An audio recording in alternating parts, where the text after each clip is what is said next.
Sa pinakahuling ulat ng Bayan Survey ng Pulse Asia, tumaas sa 59% ang mga nasihan sa pagganap sa tungkulin ni Vice President Sara Duterte nitong Marso kumpara sa 52% noong Pebrero. 16% ang hindi aprobado. Tumaas naman sa 61% ang mga nagtitiwala sa bise mula 53%. 16% din ang walang tiwala. Sabi ng Pulse Asia, tanging si VP Sara Duterte ang nakakuha ng majority approval at trust rating sa apat na pinakamataas na opisyal na bansa.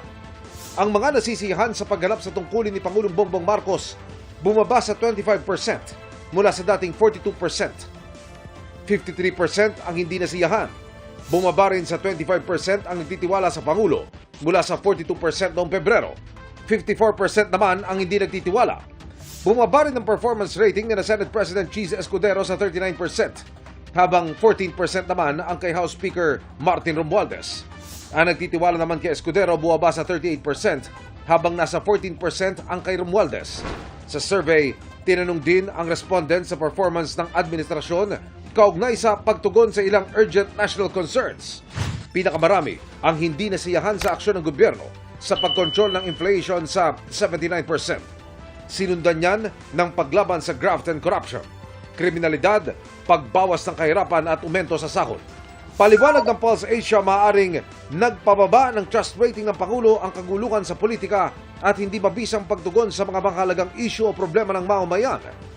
Ang pag-angat naman ng approval at trust rating ng bise, posibleng may kinalaman umano sa pag-aresto kay dating Pangulong Rodrigo Duterte noong March 11. Isinagawa ang survey nitong March 23 hanggang 29 sa 2,400 Filipino adults na walang nagpakomisyon.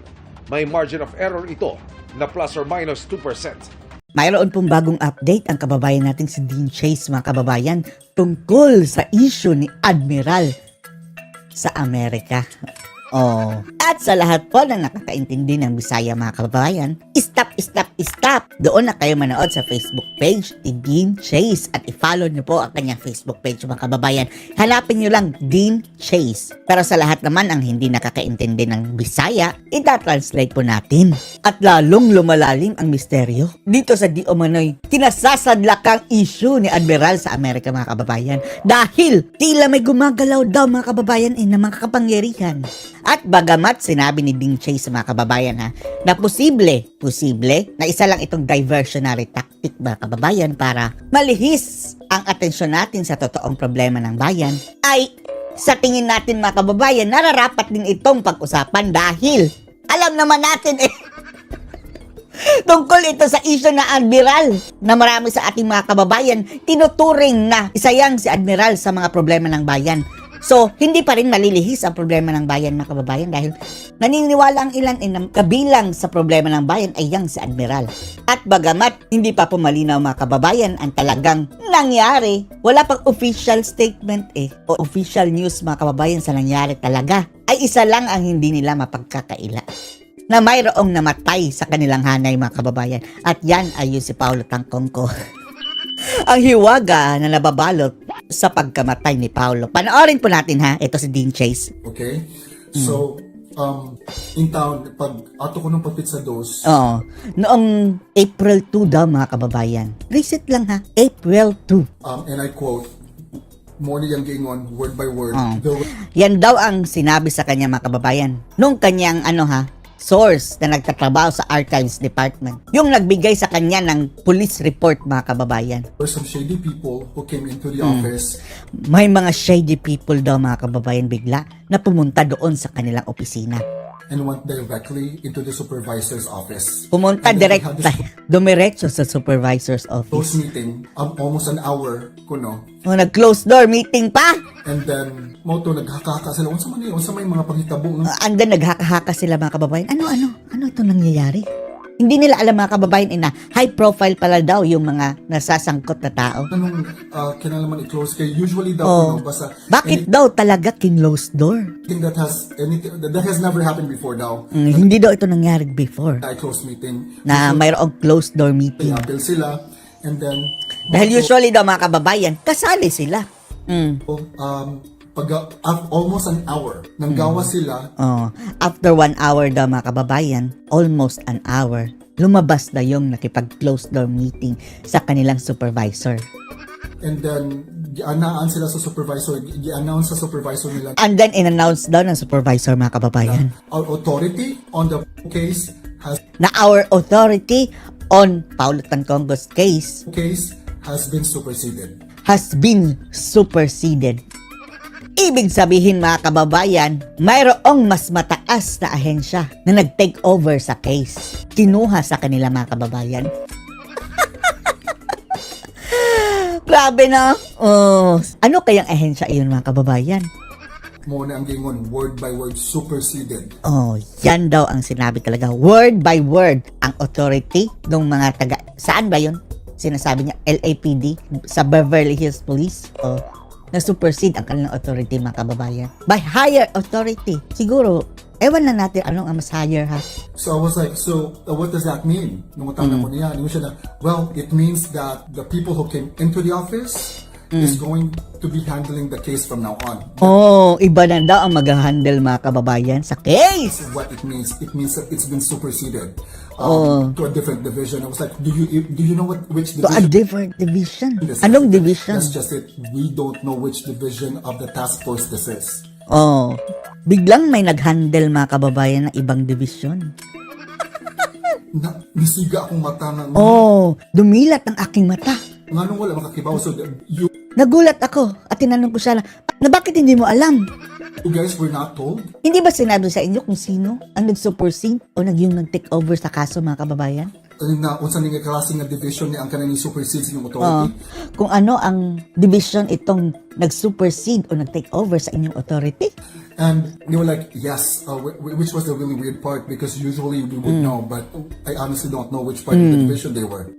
At ang sagot ko sa kanya, mga kababayan, yun nga ang nakakapagtaka eh. Usually alam namin yan pero hindi sinabi sa amin. Sumoto, nung matanong ko nila, what do these people look like?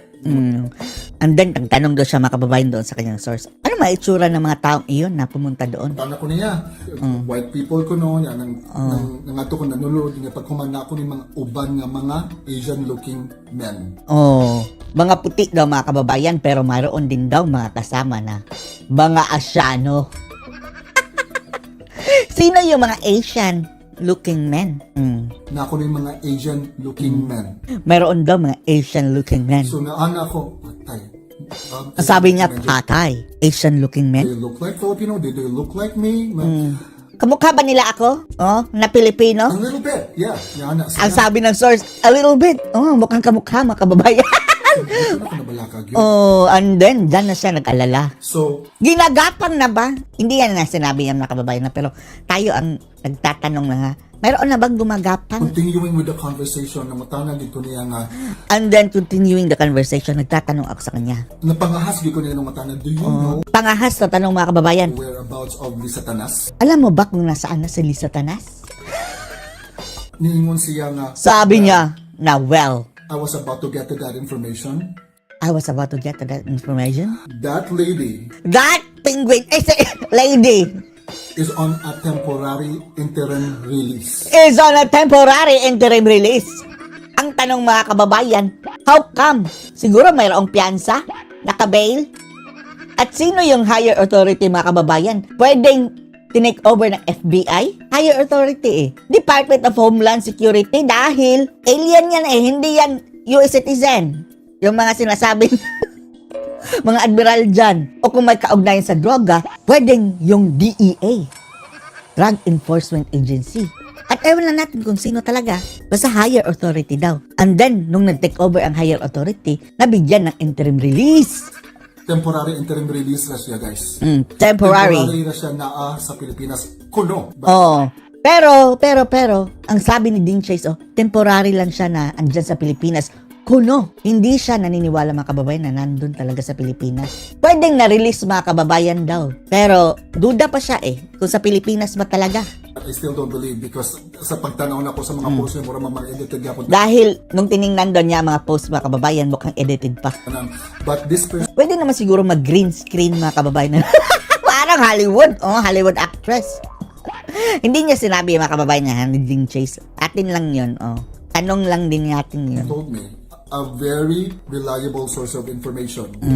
Very reliable source of information. Dahil nagtatrabaho sa archives department sa mga kababayan ay police. Told me that Lisa Tanas is on an interim release.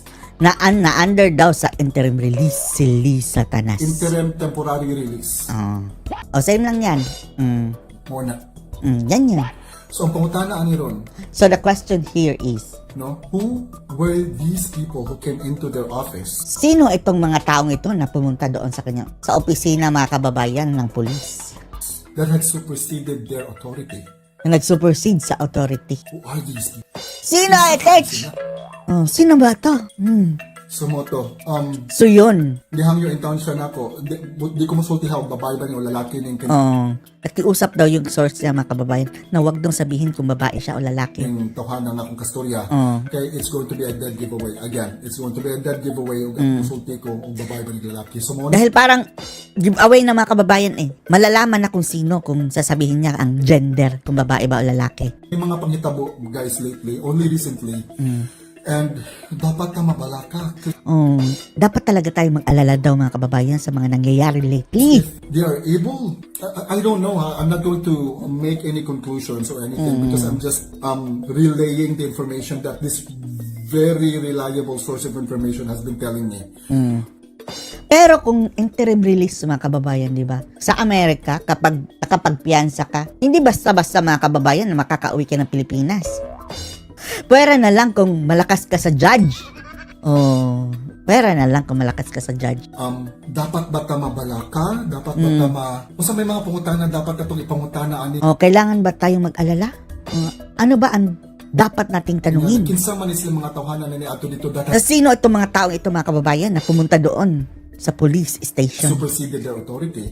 na nag-supersede sa authority? Ooh. Daho, Admiral. Makahibong ba? Makahibong. Nakakapagtaka. Anyways, I really don't know what's going to happen to me now. I really don't know what's going to happen. Ang problema, mga kababayan, nabigyan siya ng mga kababayan, dokumento na hindi nabigay sa iba. Dahil nung nakuha niya ang dokumento, mga kababayan, akala ng mga tao doon sa mga mga kababayan, police department, na ordinary yung kaso lang.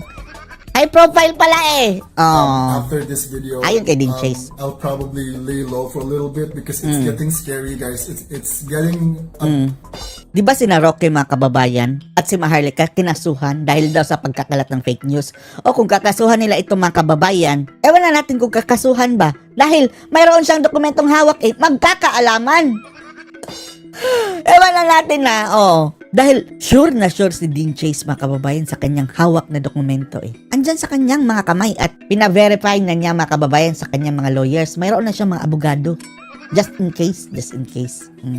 it's getting too scary for me. And di ko gusto nga Scary na. At ayaw daw niya, mga kababayan, di ko gusto nga maglakaw gani nga magsigit ang paglingin. na naglalakad siya na laging palingon-lingon na lang. May sumusunod ba sa akin? Nakakatakot din yon.